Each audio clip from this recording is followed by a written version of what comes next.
I can't talk into mic if that's okay. Good evening. Welcome to our first TED-like event. We hope to make this an annual recurring event here at iLeads Encino. This came to us as we do parent universities every month, as most of the parents here are aware, and usually it ends up with me standing up here talking. And I thought, well, people are getting tired of hearing me speak, so let's find some other speakers. And then Mr. Jackson and I started, Mr. Thompson, see, there I go again, Jackson. That's what happens when you have two last names. Mr. Thompson and I started talking about having a TED event here. And we started researching it. We reached out to TED, and they thought, well, this is too small a group, and it's too broad a subject. So we decided, well, we'll just do it ourselves. We don't need TED to sponsor it. We kind of do everything our own way anyhow. So welcome. I'm really excited about our lineup of speakers tonight. I am thrilled to not be one of them for once, and thrilled to pass on the mic to Mr. Thompson, who will be your host for the evening.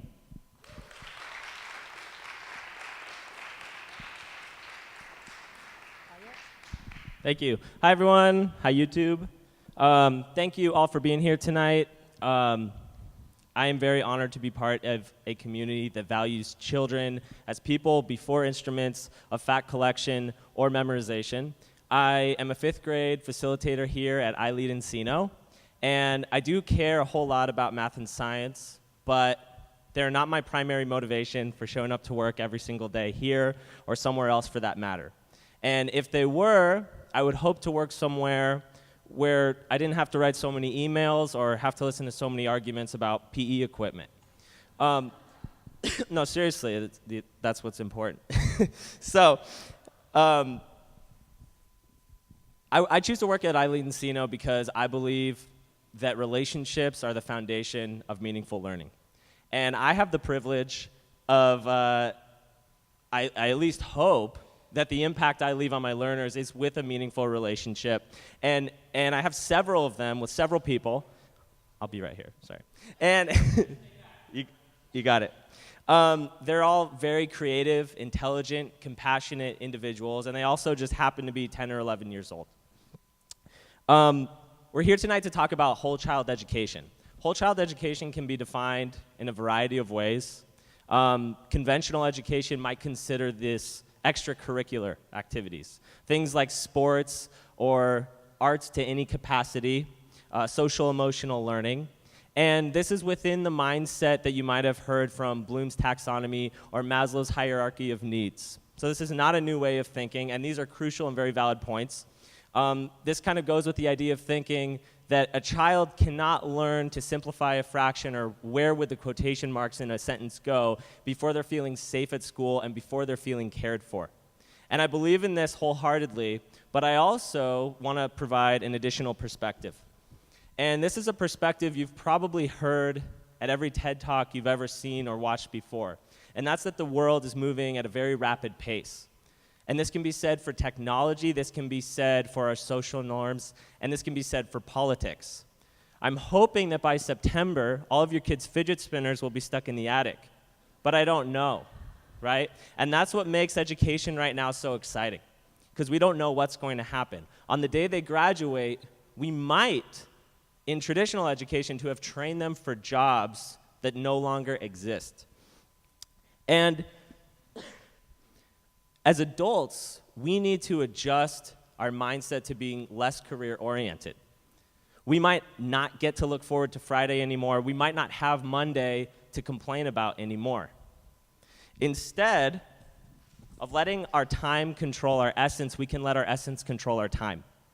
And this is liberating, but we are not instruments of liberation. Right now, we are compliant. And so I would love to think that if we all lost our jobs today and we were still financially stable and we still had healthy relationships, that we could be happy. I don't actually believe it in my heart. I think we'd find ourselves bored and stagnant, and we'd find ourselves lost.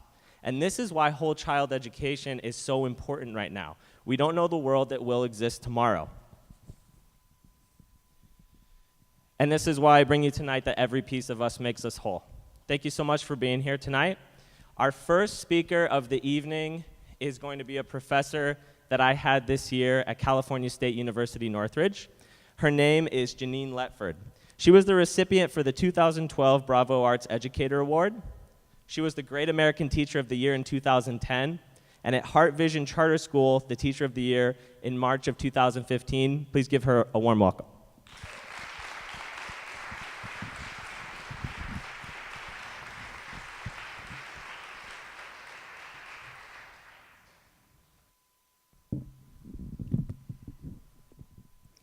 Now, my third grade teacher would be surprised that I would be up here right now, because it was in her class that I was officially identified as special education because of my speech impediment. And I remember walking down that long hallway to the speech therapy room, wondering why I was made like this, why I couldn't speak fluently. And my mother made a critical move the next year. She signed me up for band class. And after deciding which instrument I was going to play and having negotiations and frustrations with, those first 2 weeks of getting to know the instrument, it happened. I finally found my voice. There was no stutter, there was no stammer. There was just me with the ability to say, with my melodies, I am here. And I went on to become a teacher. Of course, you can hear I years of speech therapy. You'll kind of hear it every now and then, but I just did my first TEDx event last month at CSUN, and it's been a long journey. But that's one of the reasons why I'm a huge advocate for arts education and arts integration. As he mentioned, the societies are changing. When my mother was in school, even when I was in school, it was the formula worked. And sadly, that's not the case now. And I just looked at the cover of my magazines, Entrepreneur, Inc., Fast Company, and I saw the faces on these magazines, and they're people who were celebrating for their creative literacy, their ability to innovate. So that's making me question, are we really giving our students the tools they need to live their best life? So I asked myself this question: what does this look like in an elementary classroom? Like he mentioned, I do teach at CSUN, but my primary job is K-5 music and arts integration. And that's where my love is, right? But so my youngest student is 4, my oldest student is 444. It's quite the whole week of developmental issues, right? And one thing that came to mind was when my second graders, they were reading Charlotte's Web. And instead of just having them read the book, I asked them to show me the relationship between Wilbur and Charlotte, the two main characters, through dance. Show me using energy and positioning and interactions with each other, the development of those two characters. And so you have something like this. Okay, this is the part of the story where Wilbur's really sad. So show me sadness. And there's a child over here trying to slump down. Like, you're not sad enough. Okay, move your, and it's really interesting to watch their perception or understanding of what sadness meant to Wilbur at that particular time in the story. And then I say, show me that same relationship on a canvas, using the power of colors, of positioning, of visual metaphors. Show me the interaction between these two characters in a different medium. There's your critical thinking. There's your problem solving. There's your creative literacy. The arts allow us to look at things from multiple perspectives. They give our kids the ability to really see, like almost a diamond, the facets of a diamond. You're looking at one object, but you can get to it from many different ways. And also dealing with sad Wilbur, the arts also increase our capacity for empathy, which is a huge thing, especially in business. That's like the rage now, right? Entrepreneurship and empathy and knowing who your clients are. So with this allows my students to put themselves in the position of another. What are they thinking? What are they feeling? What is their position on life? This concept of empathy really came to the forefront when my fourth graders read a book called Crenshaw by Catherine Applegate. Have you guys ever heard of the one and only Ivan? Okay, so her book that just came out last year is called Crenshaw. And it's about this little boy who is going through a bout of homelessness with his family, and they end up living in a car for the second time now. And in order to cope with this struggle in his life, he brings back his imaginary friend called Crenshaw, who's this huge black cat. And so I asked my students, as they're reading the book, let's find a musical piece that you think could be the voice of Jackson, the main character. And there's a song that just came out. It's called Rise Up. And my students took the first verse that goes, "You're broken down and tired, living life on a merry-go-round," right? And I had them take that verse and say, okay, you're broken down and tired. What does that mean for Jackson? Find examples in the story. So they're taking these two unconnected works of art and diving deeper into the development of this character because of these two art pieces. And then to look at the second line of living life on a merry-go-round. Here we are, homeless again. But the main thing that I didn't expect was I had kids coming up to me saying, "Oh, Miss Ledford, I was driving in downtown LA and I saw tents." And immediately Jackson's story came to mind. That empathy was there. They have been in that situation because they rode through it with that character. And they ended up collecting tons of toiletries, and we just had a huge outreach. But even more than them just remotely doing it, because the teacher said so, they were like connected. That's what we want for our kids. So there's this great quote that I love from a film, Dead Poets Society, and it says, "Medicine, business, law, engineering, these are noble pursuits and necessary to sustain life. But what are we staying alive for? Communication, collaboration, creativity, contribution. What are we staying alive for?" So it's our job as educators, parents, community members, and mentors to not only make sure our students are equipped with the tools and the strategies and the skills that they need to be effective in their professional arenas, but it's our job to make sure that they have the tools to live their best life. And that's really what I wanted to share and what was on my heart tonight, giving them the tools that includes the arts and creative thinking to live their best life. Thank you.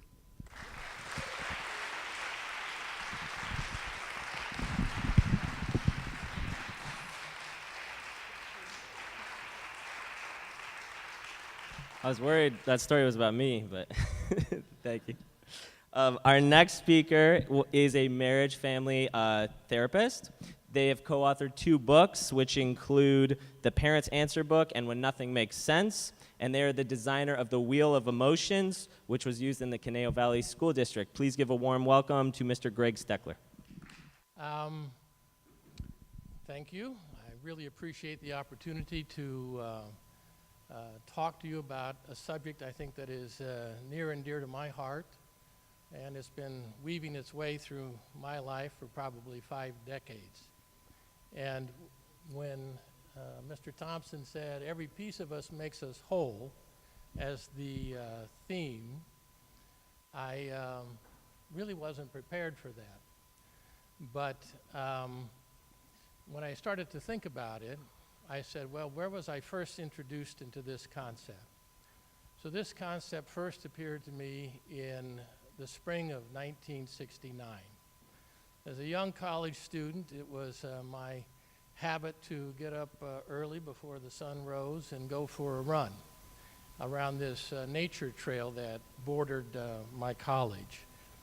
And usually what I would do, it was also my habit to pick a concept to concentrate on once I had kind of entered the zone and got to cruising speed.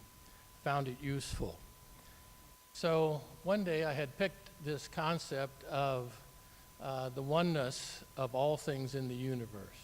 That was my concept. So I start on my run, I'm off, I'm building up to cruising speed, and then right in the middle of my path, I see this. Next slide, please. A pine cone. Okay, so I said, what a beautiful symbol of wholeness. How synchronous, I thought. So I stopped and reached down to pick up that pine cone, and as usual, the unexpected happens. I picked it up, and rather than seeing wholeness, I was overwhelmed with the multiplicity, with the diversity. You see, every single needle on that pine cone was unique. And instantly I realized that every pine cone ever created and ever to be created would always be unique. I also happened to notice that the needles on the pine cone were not really separate. They really were connected to each other through the core of the pine cone. Okay? They were differentiated, but not separate. In that moment, what happened to me was then something miraculous.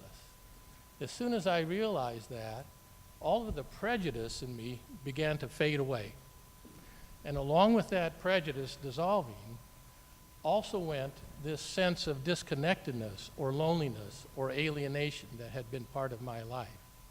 And in that moment, there was an experience of lightness and freedom that entered, along with a sense of love and connectedness to all things.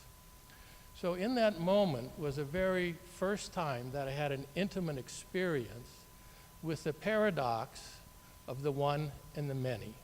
I began to have the beginning understanding of how each piece of us makes us whole. Flash forward 10 years.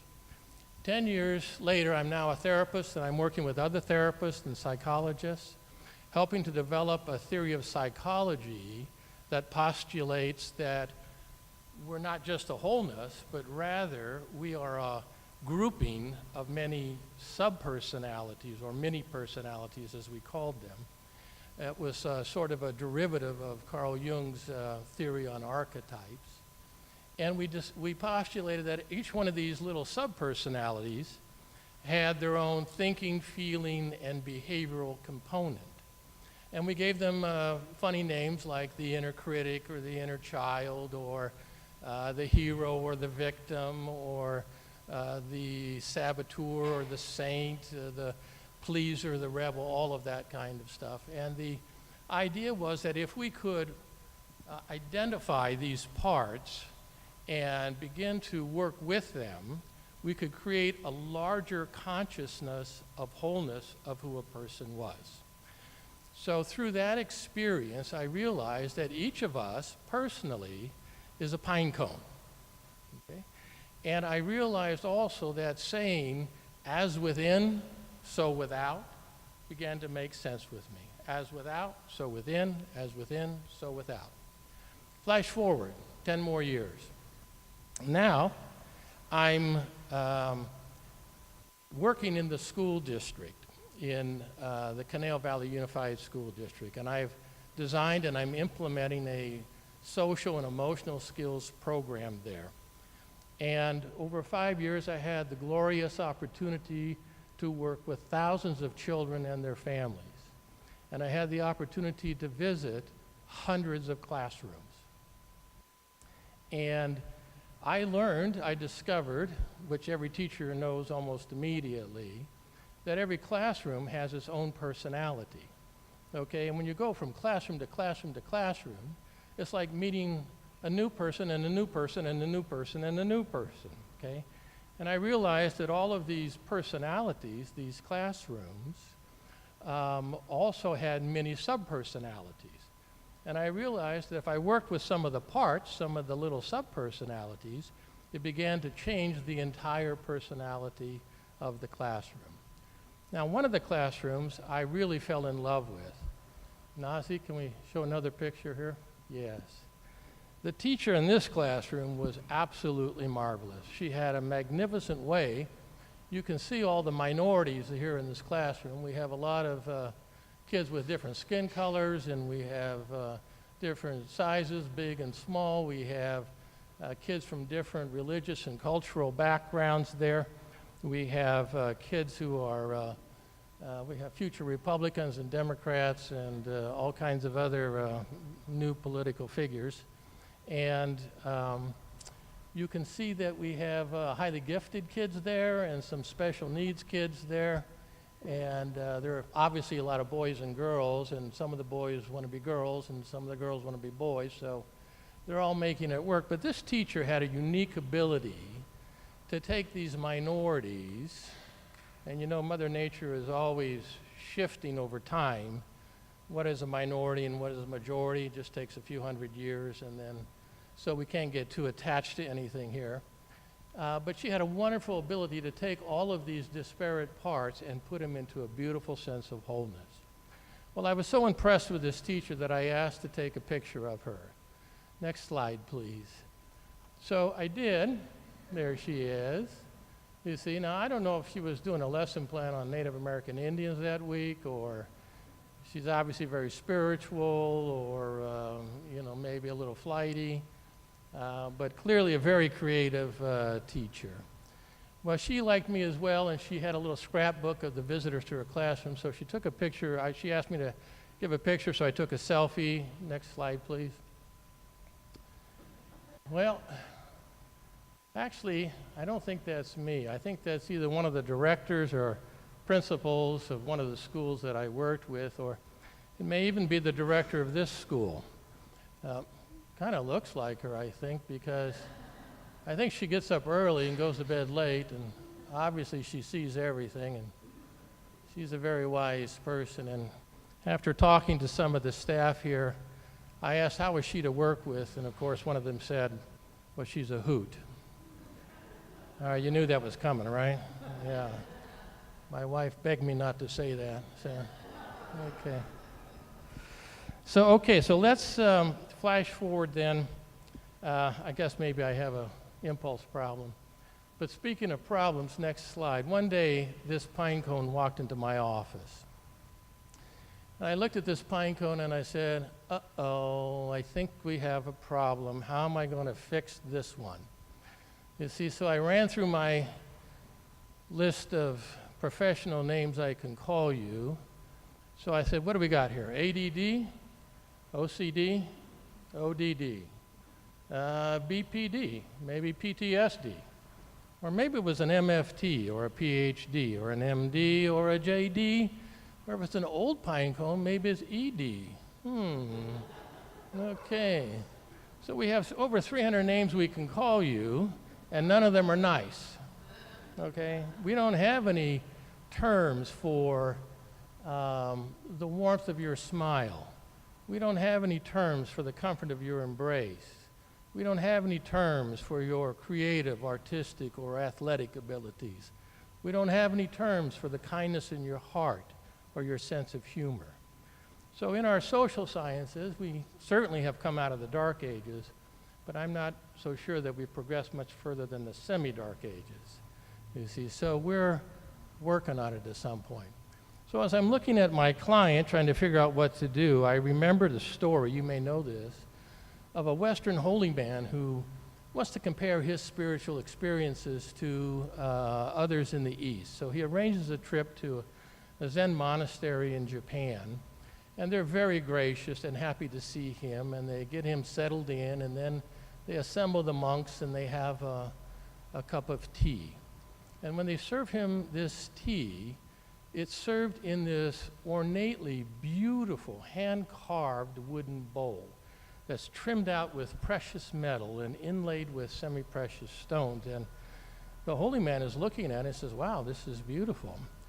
And then the Zen monk says to him, well, which part of this bowl do you think is the most beautiful? So the holy man lifted it up into the light and turned it around and looked at it, and he said, well, actually the space in the bowl is the most beautiful. He says because it's a perfect balance between form and emptiness. And he said, and he went on to explain that the emptiness represented the activation, the initiation of the creative principle. And the form was the support for that. So obviously the other monks knew that, so they politely nodded and smiled. But when I came back to my patient, I realized the only thing that needed to be fixed was my attitude, you see. And so once I began to discover and look at the space, the emptiness, the empty parts of us, the incomplete parts of us, the parts of us that are unfulfilled, the parts that are incompetent and inadequate, that also became a piece of what makes us whole. So with that, my prejudice again began to drop away, and my enthusiasm returned. And I began to then join this client on a journey towards his personal fulfillment. Much later then, or not too long ago actually in my practice, this beautiful woman walked in, and I gotta tell you, I was really floored. Next slide, please. Here she is. Oh my God, when she walked in, I could hardly contain myself because she made it so easy for me to see how every single piece of her lined up in a magnificent way. I don't think you can look at this picture of how everything in creation is made and not think of some divine architect at work. No human made that pine cone. Mother Nature did.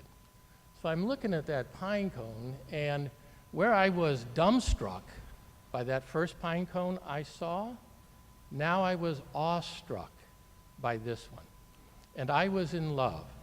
And I had the deepest appreciation, the deepest kind of respect, admiration, and gratitude for the intelligent organizing principle that underlied all of creation. Okay. And as I'm looking at that, I thought, I think I've seen that design someplace before, and I'm not quite sure where I saw it. And then I found it. Next slide, please. Oh yeah, right there. You see? So I thought, oh my goodness, look at that. I said, now the thought came to me, as above, so below. So below, as above. Same way. And again, you can see that that empty space between the stars there, the science would just call that dark matter, dark because we can't see it, and matter because there's a powerful force there keeping everything together. So this, looking at these two pieces of, these two slides, these two aspects of both the smallest and the largest of what is offered to us, I was reminded of a poem that you probably all had the opportunity or were forced to read somewhere in high school or college. And that's a poem by John Yeats, who's an English poet back in the early 1800s. Next slide, please. And I love this poem. There's a line in this poem that has been with me for 40 plus, nearly 50 years. Okay? And so John Keats here, again, he's looking at an urn. This is an ode to a Grecian urn. So it's a cup, it's a vase, you see, it's a bowl. It's another kind of container, and he's taken with the beauty of it. And as he contemplates this bowl, he says, when old age, this generation waste, means when you're no longer trending, when you're no longer relevant, when you're out of touch and not popular any longer, he says, thou shalt remain, which means he's saying that there's some eternal principle at work here. There is something that outlasts popularity. And also in the midst of other woe than ours, you see, it makes no difference what generation or when you're born. You see, it makes no difference whether your misery is a collective one, like politics or terrorism or global warming, or a personal misery like divorce or disease or disaster or disappointment, he says. He says, thou shalt remain a friend to man, okay? That means that it always has our back. It's always there for us. And to man means if you're a human being, you're a lucky piece of creation because you have the capacity to see and recognize that this creation has your back. And its main message, this eternal underlying organizing principle, exists. And it says the message to you is that beauty is truth. Truth, beauty. He doesn't say that they're part of this or part of that. He equates them. He says that is true. He says they're both of equal value. And in the context of our conversation about whole child education, he's saying to us the arts and the sciences are exactly the same. And anybody who has passionately pursued either of those fields ends up in the other field. So you cannot separate it. It is insane. It just doesn't make any sense to try to separate those. And then he says, well, that's all you know on earth and all you need to know. Well, he was truly a romantic. You see his heart up there? That's why we know he was a romantic English poet. Okay, so the thing I think I want to say is the next time you go for a walk around your neighborhood, or the next time you go for a hike in nature somewhere, or you're preparing a meal for some seasonal festivity, and if you come across one of these, next slide, last slide, Nazi, please. We're almost there. Let's see. Okay, if you come across one of these pine cones, okay, and if you're willing to truly take in the meaning that every piece of us makes us whole, or if you take in at a deeper level the understanding that we are a oneness and a manifoldness, then I can promise you three things. One, you will experience what I experienced, the disillusion of your prejudices, and that sense of lightness and freedom will return to you. And secondly, you will be filled with abundant joy, you and all the others around you. And along with that joy, you will experience, at least for a brief period of time, unconditional love. And third, maybe most importantly, you will once again feel whole. Thank you.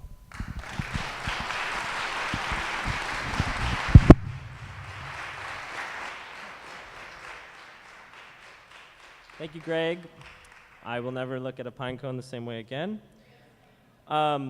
So we are not sponsored by TED tonight, but we do have a speaker named Ted. Ted Wakeman will be joined by Christy Durham and AJ Webster. They'll be doing a team talk. AJ Webster is one of the, together, they are the co-directors of Sycamore School, which is a school dedicated to engaging future-focused learning through games and projects. It is located in Malibu. Christy Durham has been a teacher for 20 years. She has a master's in educational leadership and in policy studies. AJ Webster has over 15 years as a teacher, a master's in educational leadership and in policy studies. He has worked with the Playmaker Studio School, which was featured in the PBS newsletter. Ted Wakeman has been in education for over 20 years, and he is the co-creator of Playmaker School as well. Please give them a warm welcome.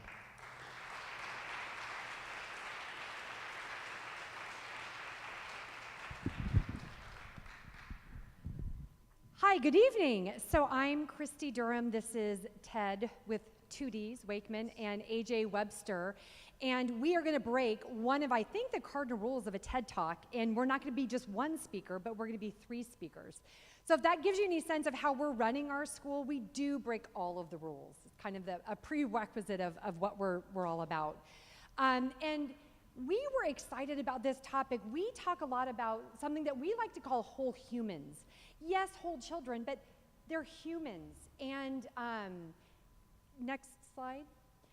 We really feel strongly that we want to support students' creativity, their emotional needs, their cognitive needs, and their physical needs, that it's all interconnected and super important, and that they're not bits and pieces that we add on to education, but rather you change the entire system to serve students in all areas of who they are. The next slide. I want to have you guys consider this for just a minute. So you go to a car wash and you pull up and you say, I want to have my car washed. And one of the things that we're always asked is essentially, how clean do you want your car? And it's one of these things that we accept. Well, I mean, clean, I'm here at the car wash. Well, do you want it shiny clean or just clean? Well, shiny clean, right? I want it shiny clean. Well, do you want the inside clean as well as the outside? Well, yeah, we're here at a car wash and I'd like my car clean. Do you want your car to smell good? Well, of course, I don't want my clean car to not smell clean. And there's these add-ons. You go to the car wash and they add it on and they tack on, additional fees. And we've definitely noticed, and the reason that we started our school is that we've noticed that education tends to be an add-on. That the whole child is an add-on, something that maybe happens on Friday afternoons at a special assembly. That used to happen during art, but that's been cut for funding. That there are these add-ons that we accept as educators and as school leaders and as parents that we're here to say we've all got to stand up against. That it's not about adding on these special benefits of teaching our children, but rather teaching them as whole humans who've got ideas and thoughts and perspectives and views that they're bringing to us each and every day, and we've got to honor those and support those and challenge those. All right, next slide, please. So as Christy talked about, we have decided that the whole human has to be baked in to everything that we do as an educational enterprise, as a school. So for that to be true, we really felt like school has to serve humans. There's this, oftentimes the school serves the system. It serves some other thing. It's not serving actual people who are doing actual things. So we've got our 3 pillars. We think these 3 pillars are really important if you're conceiving of an educational enterprise that serves real humans. So the first one we start from is engagement-based. We feel like learning needs to be engagement-based. What that means to us is a couple of different things. One, play is really important. We know that people learn through play. All mammals learn through play. It's the most natural way of getting information and exploring our world, testing our world, and trying counterfactuals in different scenarios. Back to Christy's original slide, this holds the emotional part, this holds the physical part, this holds the creative part where we're playing. The other thing about engagement-based learning is that relevance is really important. I often talk about stamp collecting. I'm not a stamp collector. Maybe any stamp collectors out there in the audience? No? Yes, one? Okay, so to me, stamp collecting does not seem that fun.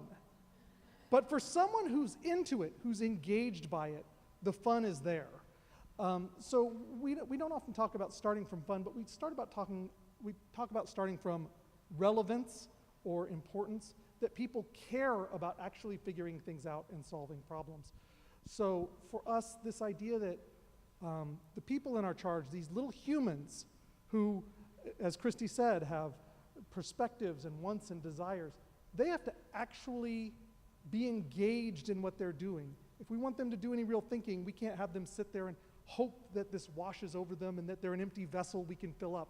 They have to be actively engaged in what we're doing. Next slide, please. That engagement leads us to the next part. We feel like it's really important that learning is continuous. we've gotten used to this idea of lifelong learners. People say lifelong learners. To us, that implies some idea that maybe one day after you're in college, you'll still do a crossword puzzle, or you'll maybe pick up a book. This idea that learning will continue after your graduate degree or whatever. But they're humans now, and the learning should be not confined to a desk and a specific book and a specific teacher at a specific time, but they should recognize, hey, when I'm watching a cartoon or a commercial, when I'm reading a book for fun, when I'm walking the cereal aisle at the store, when I'm at the garden, those are opportunities to learn if I have a learning mindset.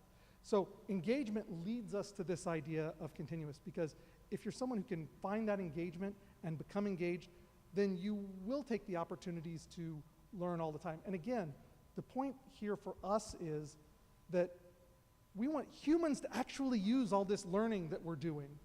We want it to be something that when they go out in the world, they say, oh, this is relevant, this is useful. As a human being, I can make sense of the world around me using my learning. That leads us to our third pillar, which Ted is going to pick up for us. Future focused. So for us, when we started this whole endeavor and we came to these three pillars, the first thing that we did is we sort of took everything off the table and we said, what is the goal of education? Something that every educator should be doing if they haven't already. What is the goal of education? Why do we ask these kids to come to our schools and sit in those desks? Hopefully not desks. What is the goal? And so for us, we arrived at this notion that the goal should be to create self-driven, autonomous, empathetic, critically thinking, meaning-creating, collaborative, communicative, thoughtful problem solvers in the world. And that's actually what got us to these three pillars. And so when we talk about future-focused, we're really talking about how then do we go about in giving them the skills to become those kinds of people in the world. And so it starts by asking the question, what are we actually sort of moving away from? And so we're moving away from enumerating your kids. How many parents do we have here tonight? Oh, that's a lot. Okay, so imagine someone you're having coffee with the girls, you're whatever, you're out at the park, you got a soccer game going on, you're talking to other parents, and somebody says, so how's Johnny doing? And you say, oh, Johnny is, let me tell you something, his math scores are through the roof. And his reading level, he's at a 5. I mean, it's amazing. His standardized test scores were a 650. He's fantastic. How many of you do that? Oh, no one. Yeah, right. Because that's not how you would describe your kid. That is not how we describe tiny humans. We talk about the things that they're interested in, that they're passionate about, the things that they're creating, the things that they're wondering about. We need to get away as an educational community from enumerating your kids and saying that is how we identify them. We identify them by their math score and their reading level and their standardized tests and how well they conform to doing homework and so on and so forth. So what are we shifting to? Well, we're shifting to, again, the ability to give them these skills. We're shifting to the hope that we can create innovators and collaborators and visionaries in the world. And by the way, when we say the word innovator, how many of you, what comes to mind is that sort of tech, the super tech nerd, and we're designing computers or jet propulsion or, special effects for films and things like that. Innovation happens across the board. Innovation can happen in food service. It can happen in addressing the issues of homelessness. It can happen in farming. It can happen across the board. So we don't need to think, well, if my kid is not really good at math and science, then they're not really becoming an innovator. That's not true. Empathy can help someone to learn to become an innovator. So that's what we're shifting to, away from numbering and sort of enumerating these kids and getting into identifying what we're trying to instill in them in terms of these future-focused skills. And so in asking the question, how did we get there? We got there because about 130 years ago, we as an educational system designed a contract. We drew up an agreement. And that agreement is between us, we the teachers, and you the students. And so our part as educators of that contract that we drew up, it says that we, The teachers will have the knowledge, we will have it all, we will organize it in a way that makes really no sense to you. But we'll organize it. We'll say, here's the math silo, and here's the social studies silo, and here's the language arts silo, and there's science over there. Don't collaborate. We're not gonna let those touch. It's like the food on your plate at Thanksgiving, right? Don't let it touch. I'm the opposite. I mix it all together. But we do that, and we say, so our part is to do that, and then we will design the worksheets, and we'll create the homework for you, and we'll design the tests, and we'll give the lectures, and we'll write the textbooks. That's our part of the contract. Well, the tiny humans in the system, as we talk about humanizing education, the tiny humans in the system, your job, you the student, is to come in, sit in our classrooms, line up in those desks, listen to the lectures, take the tests, do the homework, conform. Two things are sort of coming out of that system that we're seeing in droves right now in education, and that is, one, they trust us, they trust the adults, and they say, okay, I'll jump through the hoops, and they do that stuff, and then 12 years later they come out and they go, oh man, I'm not ready for this world that's requiring me to think and be empathetic and have ideas and question things and critically think. I'm not ready to solve these problems. The other thing that happens is they butt up against the system. And somewhere along the way, they go, this is not working. This is not serving me. And then we label them. We go, oh, you're not good at conformity. You know. And then those kids start to, their self-esteem drops, their confidence drops. They start to self-identify as not being smart or not capable. All the while, what we've forgotten is that they never signed the contract. They never agreed to this. It was our contract. We assumed that they would buy in. And so for us, landing on these three pillars, thinking about education as something that has to be engaging, that has to be continuous, has to be future focused. For us, that is whole child education. As Christy pointed out, it's not something that you piece together on the side. It's not a Friday afternoon circle where you talk about your feelings. It's all day, every day. And it bleeds out of those schools, out of those classrooms, into their lives at home. And so on behalf of myself and AJ and Christy, we just want to leave you with a charge. When you walk out of this room tonight, parents, educators, everyone, start having these conversations. Ask, what is the purpose of education? What do you want for your child? Abandon what we all went through as grown adults and think about the 21st century. Is your child going to be ready? And how do we change this? And not just for ourselves. How do we change this for low socioeconomic communities across this country? How do we change it for the kids where no one's fighting for a better education? Have those conversations. Stand up. Help us revolutionize this. So thanks. Thanks for listening.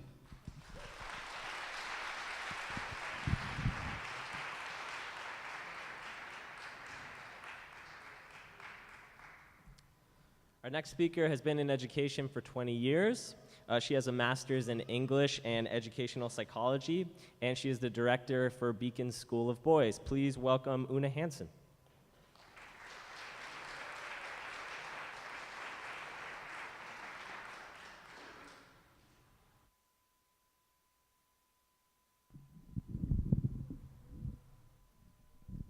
Hi, good evening. Nazi, where are you?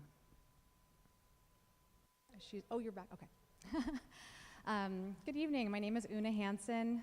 Thanks for coming tonight. I know this time of year is extra crazy for parents and teachers, so it means a lot that you all came here to support your kids. So a lot of the speakers tonight have talked about social emotional learning, and I love the car wash example. Because so many people have asked me as I've been on this journey in the process of starting the school, what will your social emotional component be? And will you cover social emotional learning? And I always say, what other kind of learning is there? Other than mechanical, kind of physical or routine things, we really always need that emotional or social motivation or connection to really learn anything meaningful. And so, next slide. And so tonight, I'm going to focus on a particular group of students who I think are at risk for not having that full, deep social emotional connection, not only at home, but also at school. And this is boys. Next slide. So I'm going to focus the next few minutes on social emotional learning in boys. Now, I have a son and a daughter. I also think social emotional learning is important for girls. I do not think men are from Mars, women are from Venus. Boys and girls do not have different brains. But our research shows us that boys and girls experience the world differently, and they definitely experience school differently. And this is something that's been in my professional life now for many years. But when it got really personal was with the pediatrician a few years ago. And my son was in 2nd grade, and he jumps up on the counter to get his exam, and the pediatrician says, "So Harris, do you ever get in trouble at school?" She's never asked my daughter this question. And I know why she asked it, because we know the vast majority of discipline referrals and other situations like that at schools that disproportionately affects boys. But it was that moment of seeing the look in his eye, like, why would I get in trouble at school? And he hasn't had that problem, but it was a very personal moment of realizing the messages that our boys are receiving about how they should be in school and kind of what their behavior is like. So how many parents have boys in the room? Right. How many people work with boys, interact with boys, either nephews, grandchildren? So if you know boys, you know that boys sometimes see the world a little bit differently. Next slide. These are twins. Anybody have twins? These are twins. I love these little guys. So I know whenever I have a rough moment, a rough day, I just pull up this slide. So I think sometimes we see boys' creativity or their exuberance or their sense of humor, and our culture writes it off as they're just kind of big, dumb animals. And this is obviously very damaging to our boys, and no one's saying this directly to them, but they're hearing this from the culture. They're hearing boys will be boys. I remember when my son was born, he's my 2nd child, everyone said, "Oh, boys are so much easier. What you see is what you get." And I know why they said that, but I also know why that's not fair to boys. And we know that when boys are not connecting to that social emotional part of themselves, that this is affecting not only their relationships, but also how they're doing in school, because we know that you have to be in touch with that social emotional piece in order to learn something meaningful. Next slide. So I want to say something radical. Boys have an inner life. It shouldn't be radical, right? But I think for a lot of us, saying it out loud is sort of radical. Boys have an inner life. In our culture, it's easy to forget that. We hear boys will be boys, snips and snails and puppy dog tails. And especially for teachers with young boys, especially those of you who work with elementary boys, a lot of boys can feel like defective girls in a school, right? And it really takes a special teacher to see beyond, the old stereotypes of the frog in the pocket. Next slide. So we know that this is hurting our boys in school. This is kind of grim, and this is from 2 years ago, but you could probably find 4 articles today online talking about what people are calling the boy crisis. And there's some debate about whether there really is a crisis, but the data can't be ignored. In fact, I think the most recent PISA scores and analysis just came out and showed again that there's a big gap for boys in certain areas of education.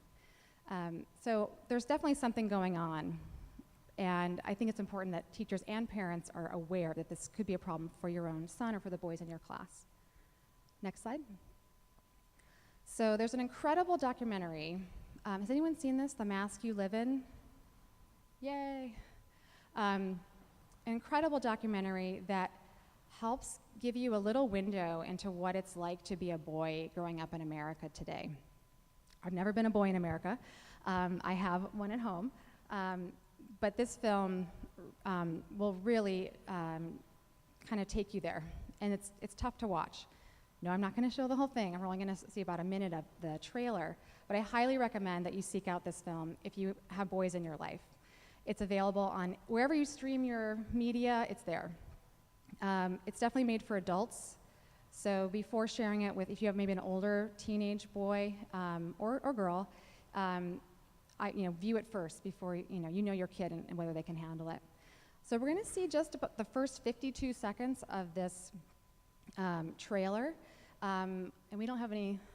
Might need earmuffs. There's just a few words in here that in this trailer that are a little rough. But Nazi, can you get us to YouTube, please? Thank you. Stop crying. Stop with the tears. Don't cry. Pick yourself up. Stop with the emotions. Don't be a pussy. Don't let nobody disrespect you. Be cool and be kind of a dick. Always keep your mouth shut. Nobody likes a tattletale. Bros come before hoes. Don't let your woman run your life. You a bitch. What a fag. Get laid. Do something. Be a man. Be a man. Grow some balls.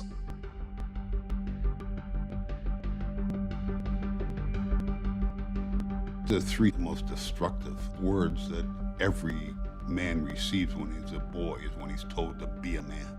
We've constructed an idea of masculinity in the United States that doesn't give young boys a way to feel secure in their masculinity, so we make them go prove it all the time. Within their peer group culture, each of them is posturing based on how the other boys are posturing, and what they end up missing is what they each really want, which is just that closeness. You see these little boys, and over their faces you hear this sort of montage of clips of the messages that men recall being told when they were little. Primarily, be a man, man up, don't be a, I don't want to say all these words, but, and just the way that boys are taught to hide behind a mask. And it's not always safe to show their full emotional range. There's one emotion that's definitely okay for boys to show. Which one is that? Anger, right? So boys are allowed to show anger. We've told them that's okay. And so you can see why, when there's an issue in class, why these boys are getting sent to the office, getting all kinds of discipline referrals, etc. It's the one emotion they're allowed to have socially. So it can seem kind of grim. We have all these cultural messages, right? And we know we have toxic messages for girls. I think we're pretty well versed in those at this point in 2017.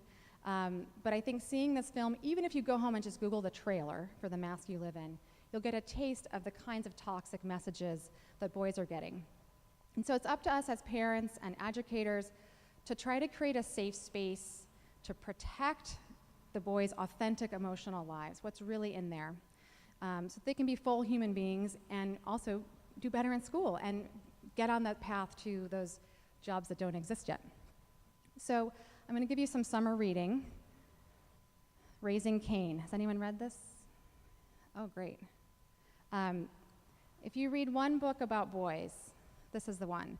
There are a lot of folks out there selling books about gender that are not based on science, that are very retro, that's kind of relying on essentialist ideas about gender. Not Michael Thompson and Dan Kinlan. So Raising Cain. There's even a PBS video version of this book, but it's pretty old school, so the production quality is not great. So Raising Cain. So this is for every parent, and if teachers are interested, if they're wanting to learn more about their boys, this is a great one. Okay, next slide.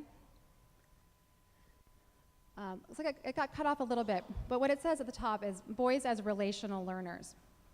So this goes back to something a few other speakers have mentioned, which is that our relationships really come first. And research has shown that boys are relational learners. The relationship with the teacher comes first. Two human beings. I love the tiny human. So the tiny human and the slightly larger human, in my case, only slightly larger, that comes first. And if you have a daughter, especially if you have a daughter maybe in junior high or high school, you might know that sometimes girls, not all, sometimes girls, if a teacher doesn't connect with her, she will double down and work twice as hard to win that teacher over. But most of our boys, they think the teacher doesn't like them. Why am I going to work for that guy? Or she doesn't like me. I'm not going to try. So it's really on us as educators. We have to make a special outreach to our boys. And so I love this picture of the coach with the basketball team. Because I think the idea of teacher as coach versus, up on the stage lecturing like I'm doing now, the teacher as coach, demonstrating, listening, working on this, being on the same team is really that model that we need. And coaches know their players, right? If your kids are involved in sports, I bet many of you feel like the coach knows your kid more than their teacher does. And a lot of that has to do with time, and it's after school, and it's more relaxed. We need to try to tap into that as educators, a little bit of that coach model in our classrooms. Next slide.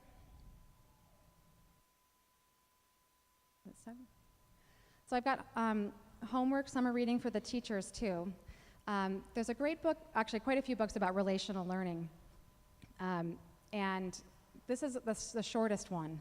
So I think it's best for teachers who I know are pressed for time. It's called I Can Learn From You. It's a really moving book that has anecdotes from this really important research about how teachers and boys can connect. So I want to leave you with that point I made earlier about boys having an inner life, and that just to remember that boys have the same emotional needs as girls. Again, kind of revolutionary, right? Boys have the same emotional needs as girls, but they just don't always have the vocabulary or the permission to express those needs. And we talked a little about empathy earlier tonight. And it's really important for boys to learn how to identify and name their emotions so that they can identify and name them in others. If you don't know how you're feeling, how do we expect them to know how someone else is feeling? Right? So we see how social emotional learning for boys affects them in their family relationships, their friendships, and of course in their classroom setting. So when you go home tonight to your son, or you see your boys in class tomorrow, even if they have pencils sticking out of their nose, I want you to remember that there's a real full human being in there that gets hurt, gets sad, gets scared, and we need to let them know that it's okay to explore all of those parts of themselves so that they can be a whole person and be a more active, engaged learner. And when we do that, when we work together as parents, teachers, coaches, mentors, then our boys are going to become the kind of courageous, compassionate, kind men that we want them to grow up to be. So thank you.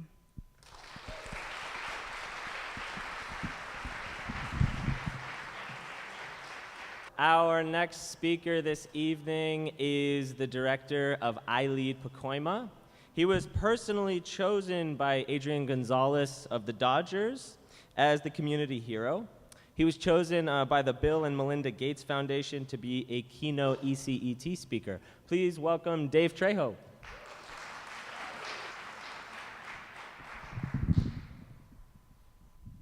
Thank you very much for having me here. Thank you, Jackson, for organizing a wonderful event that I am going to take back and guilt trip my facilitators and see if one of them will take it on, because I don't want to organize it, but it's pretty amazing.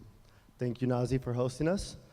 And anytime I share the stage with Janine Letford, it's always a good night, I know that, so thank you very much for that.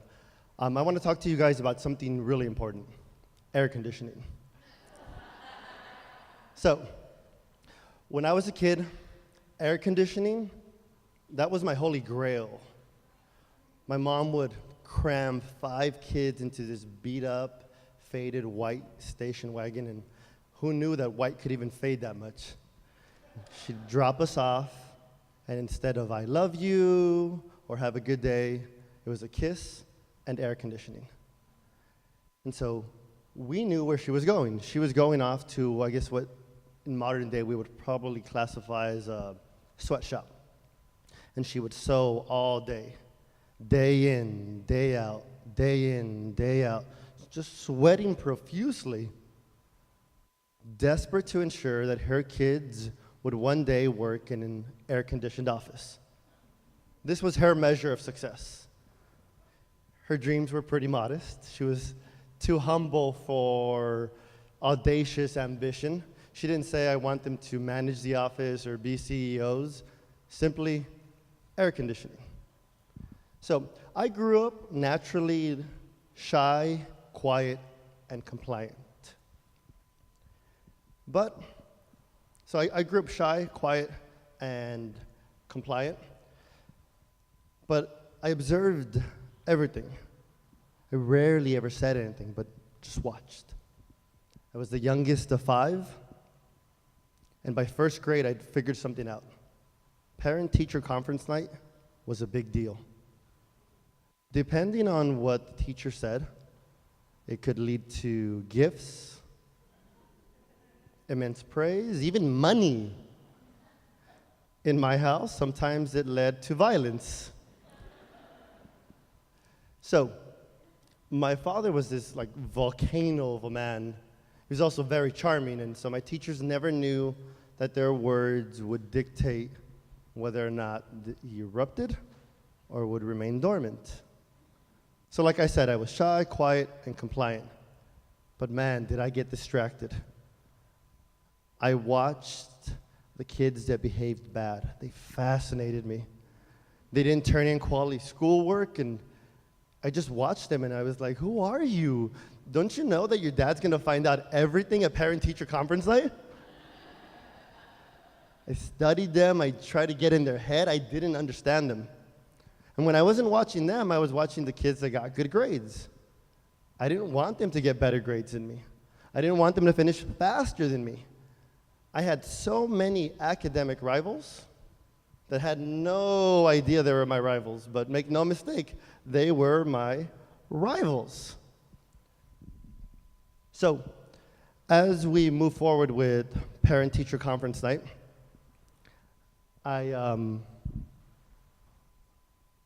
all this competing with other kids that had no idea I was competing with them, all these observations, was a lot of distractions for a kid that needed to bring home good grades. So, if it wasn't for air conditioning, I guarantee you parent-teacher conference nights would have gotten something like this. He's really intelligent when he's focused.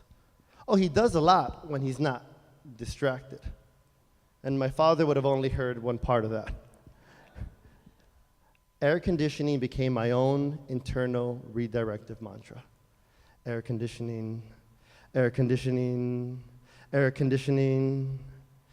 I'd watch and I'd see that kid and he was just doodling. He wasn't paying attention and I'd want to shout out, who are you? What are you doing? But air conditioning, air conditioning, air conditioning. And then I'd watch her and she would turn in the quiz faster than me. And I'd think, you're cheating, huh? Do you know all the answers? Are you guessing? Maybe she's a genius. Maybe she's a genius and I will never be the smartest kid in this class. Air conditioning, air conditioning, air conditioning. Air conditioning led to many successful parent conferences through my career in kindergarten, first grade, second grade, and then came third grade. And I know where your brain jumps, like this is where he gets his butt whooped, right? But on third grade, all 5 siblings had parent-teacher conference night the same night, and mine was last. So mom and dad sit beside me, and there's Miss DeFrancesco. So you should know something about Miss DeFrancesco. At 8 years old, I was certain of only one thing, well, maybe 2 things. One, that Miss DeFrancesco was the most beautiful thing that ever walked the earth, and 2, that I was gonna marry her. These things were certain.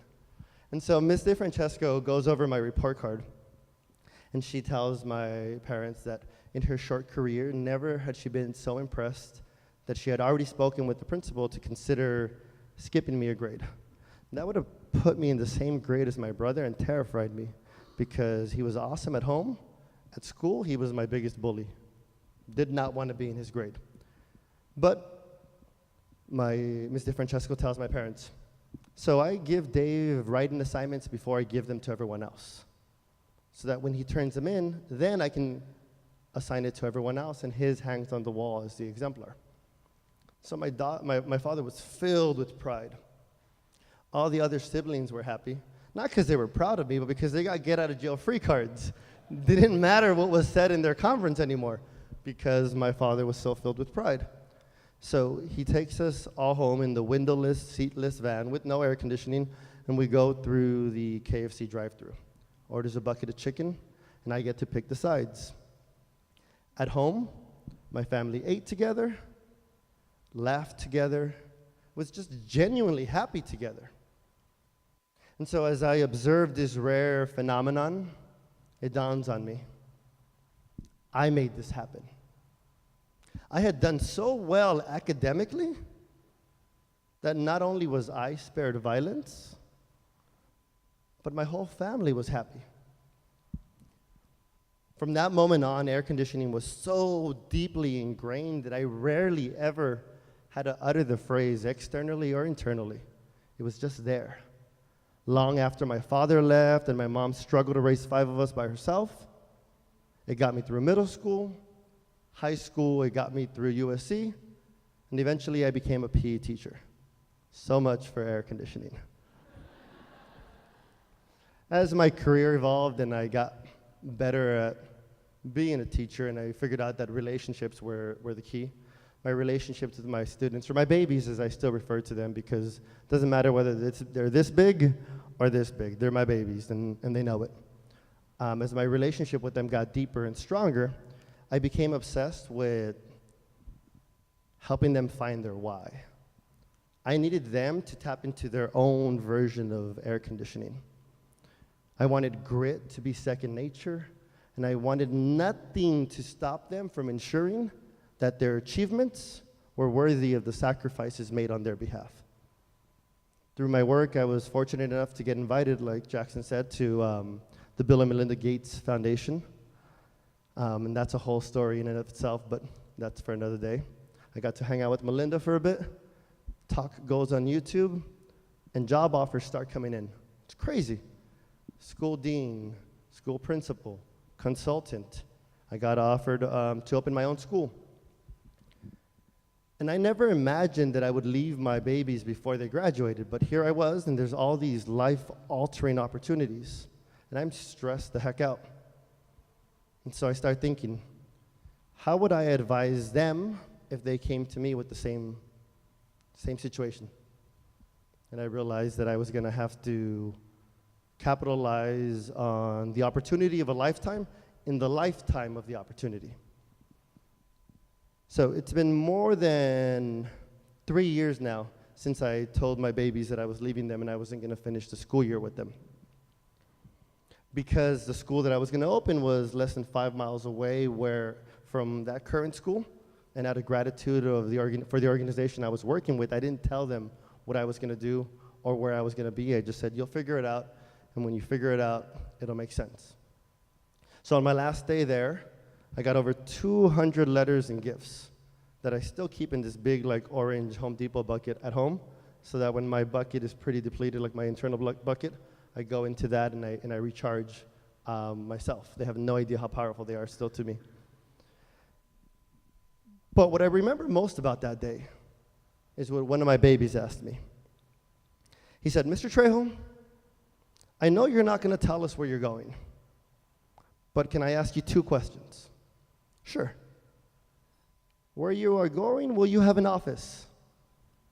I hadn't thought about it, but yes, I will. Will it have air conditioning? Yes. Yes, it will. And he says, well, then I get it. And I'm proud of you, we're proud of you, and I'm sure your mom was proud of you. So what I want to leave you with is just words. If you have any doubt that your words matter or that they stick, know that it's been 27 years since that parent-teacher conference. And Ms. DeFrancesco's words still have an impact not only on me, but my school community. Because I stand here as the leader of a school where every single one of my amazing teachers meets with every single one of their students' families to celebrate them. And I don't know where you are, Ms. DeFrancesco, but I do want to say thank you for making sure that this little boy never lost his connection to air conditioning. Thank you.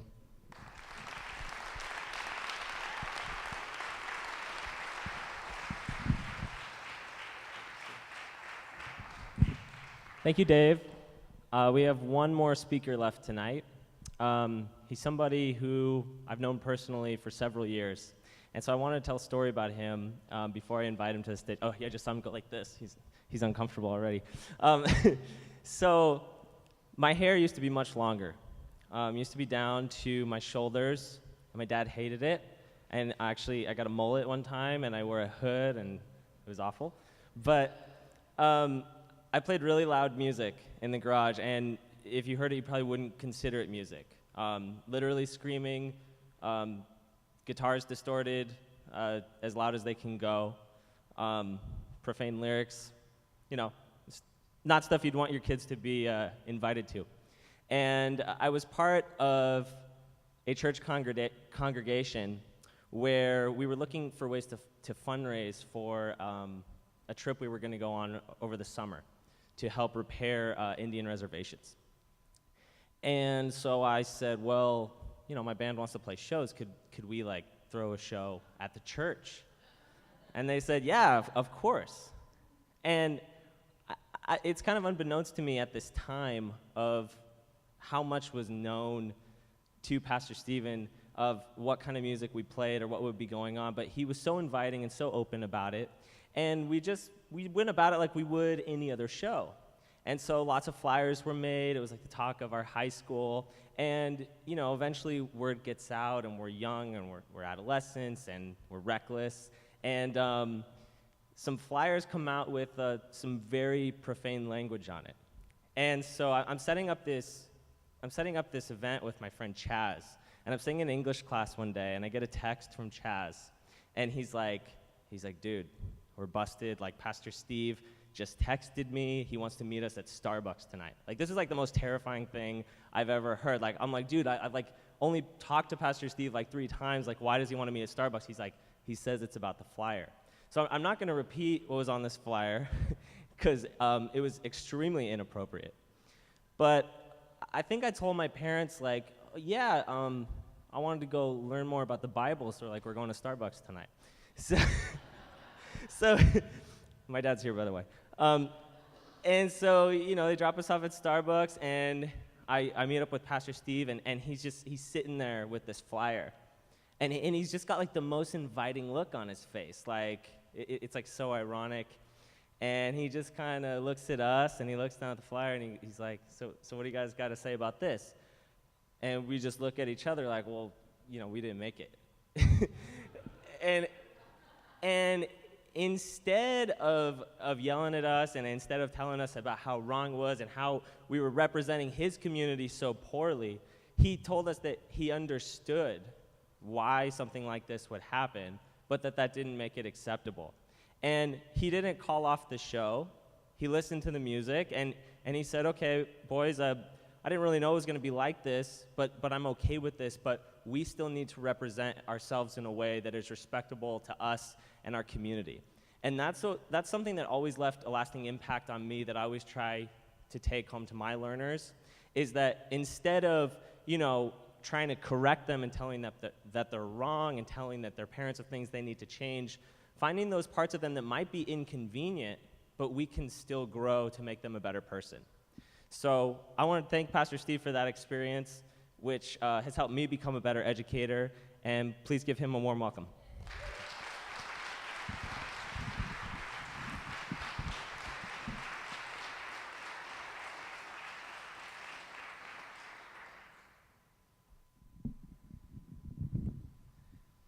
And he hadn't changed much. I'd forgotten about that. That's been some time ago. I want y'all to know that I've kind of been sitting in the back, because most of the time in places like this I have to sit up front and everybody can watch what I can do. So I like being in the back, And I've enjoyed hearing the speakers. And I've been kind of amazed how close in ethos all of the speakers are, the care that goes into it. I want to see a pine cone with a pencil up its nose, and that would be me. I think that's a fair representation at this point. But I want to talk to y'all about something that's kind of an odd thing. I don't think people think of it much, but I want to talk to y'all about spirituality. Odd for me to say, huh? I had an experience quite a few years ago. I was a staff therapist in a counseling center in Redlands. And I had just finished with my first client. It was 11, 10:45 something, and you had to go out and down the steps to the restroom. So I go out and down the steps to the restroom, and I'm there, and it's a swinging door that doesn't shut all that great, but it's okay. And so I'm standing there, and, I hear women's voices. And they're standing right like outside the door. And I like a little privacy. Sometimes things don't work if there's too many people around. So, So I'd get all finished and I walk out, and it's the secretary for the counseling center, another therapist. And the secretary says, "Stephen, we need you to go to the school next door." And I said, "What's the deal?" And said, "There's been a shooting over there, and they need therapists over there now." And it's like my mind so quickly went to all of the reasons why I should not do this. And I'm slipping into crisis counseling. What I learned about crisis, come on, pull it up, let's go. And so I said, okay. So I started walking that way, and I got to the sidewalk and around to the playground, turned the corner, and I heard, "Stop, don't move."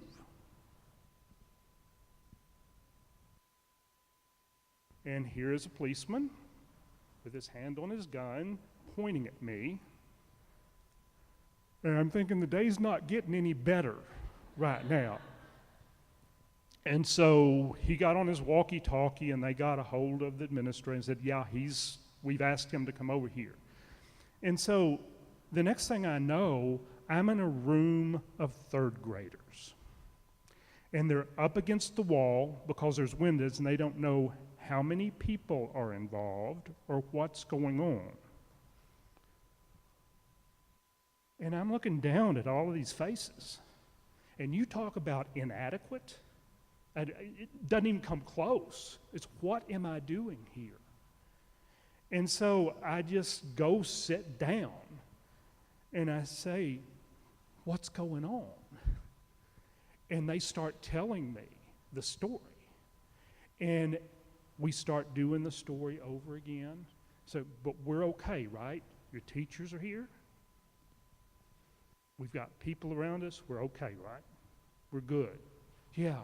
And we just told the story until the story was told out. And about that time, the police came, and the parents. This was a private school.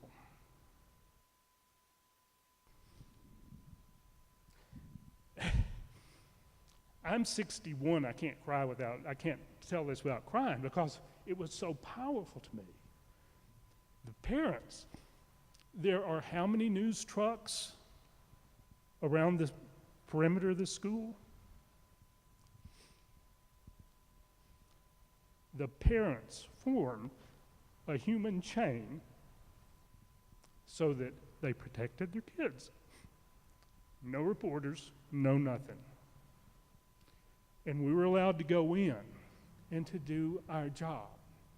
And so I came out, the next thing I had was a young man who had been kicked out of school, came in with a rifle and shot the principal in the face. There were 2 5-year-olds in there from kindergarten, and they saw it happen. And so I come out, I talk to the church secretary next and spend some time with her. Then I get the 2 5-year-olds and their parents. At this point, I think my oldest daughter is like 2. And all I can think about is, what kind of trauma do we have here? How horrible is this for these parents? And so I sit down at these, those little 2 small like chairs and tables and stuff. You try to fold up under them. And so I'm sitting there with the 2 little girls, and we're just talking. And after a while, I'm running out of stuff, because I'm trying to do what I can. But after a while, you just feel like you've kind of done everything you can do.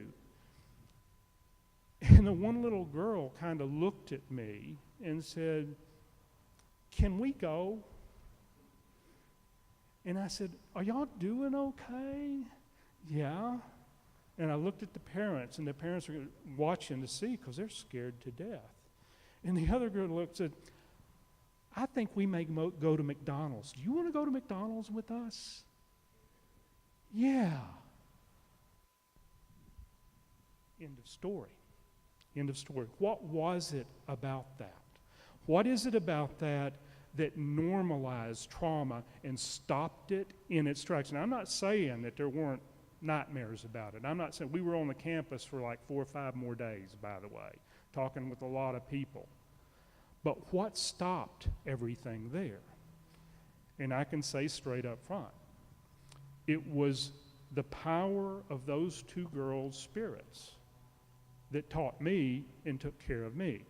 Now, what do I mean by spirit? When I go back to Arkansas and I talk with my best friend, we talk about spirit, he talks about woo-woo. So spirit is defined as woo-woo. If it's major spirit, it's big woo. If it's not a big spirit, it's just woo, okay? So that's the way it works here. What do I mean by spirit? Well, I have a model for that. And I use it anecdotally as a tool, and that's very, very simple. We're basically comprised of systems, and if we break it down to the most simple thing, we're comprised of our intellect. That is, how do we know what we know? It's our knowledge base. Then we're also comprised of our emotions and our intuition. And then we're embodied. We have these 3 things. And if we look at those 3 things and we see that they are connected with each other, that means that our spirit is not truncated. Does that make sense to you? The pieces parts are hanging together, and that's a big deal.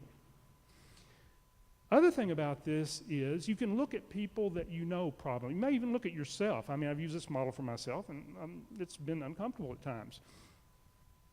I get too into my head. I'm kind of a heady guy. I get into my head too much. And I say, okay, well, what are my feelings doing? How do I feel about this? You know, what is my intuition, that part of me that takes the wisdom of my intellect and the feeling that I have, that I've learned from being in the culture that shows me a reality that's dependable? You know, what is it about this thing that helps me understand? So I can see very quickly, I need to invest a little bit more in another aspect of myself. Obviously, when you get older, you kind of need to take care of the body a little bit better, you know? It's one of those things. I look at holistic education as helping kids to understand the power of their spirits. When they are careful with their emotions, when they know and they're not afraid of their emotions, when they're intellectually curious and have that power of insight, when they get it, you can talk to them and you can see their feet start tapping, or you can see that movement start to go. You know there has been an integration formed. And that integration means their spirit is strong. It is holding together. And that's when I say this is an act then of integrity. This child has integrity. Now, clinically, I can use that. I worked in Redlands for a long time. I worked with a group called Family Services Association. Some of y'all may be familiar with them. And they had a thing called the Home Again Project. And the Home Again Project took homeless families and tried to stabilize them and get them into housing and teach them how to use a checkbook. And I ran a group for homeless men with addiction issues.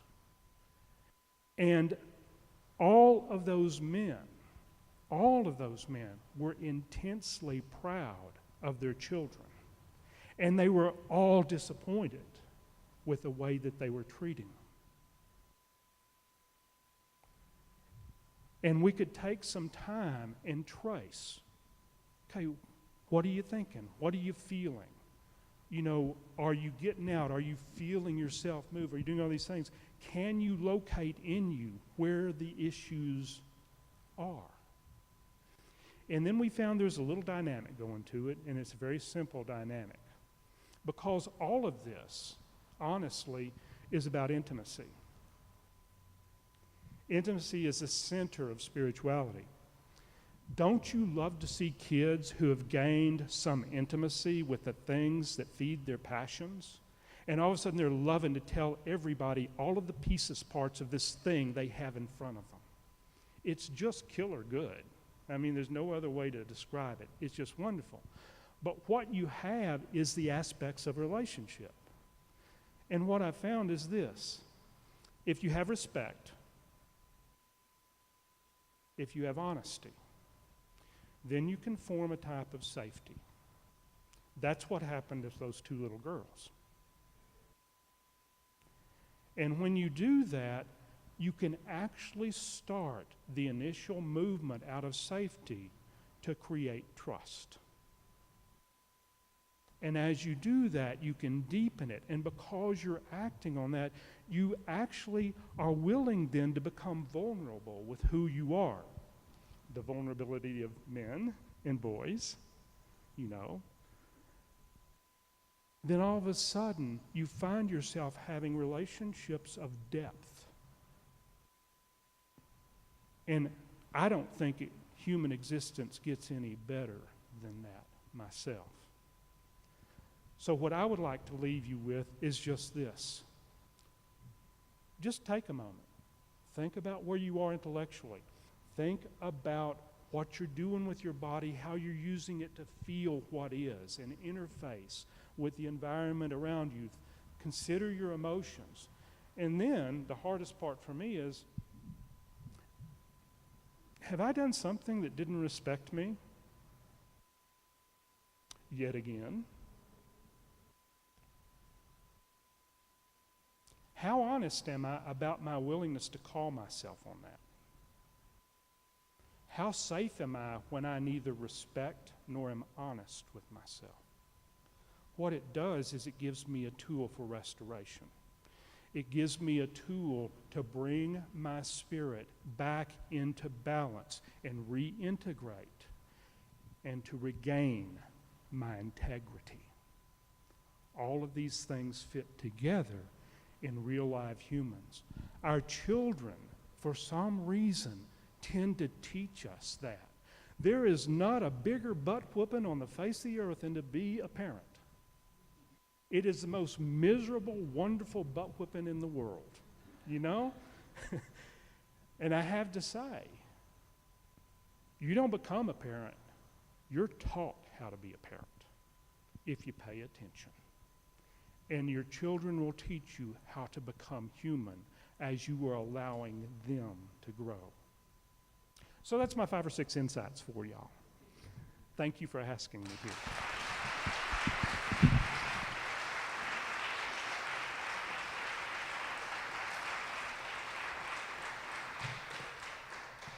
Mr. Bagwell had a professional emergency tonight, so that will conclude the evening. I wanted to say thank you to all of you for attending. Thank you so much for our speakers for being here. Please give them another round of applause. And thanks to so much iLeads Encino staff for being here tonight as well. So have a wonderful evening. Take care. Thank you. Bye.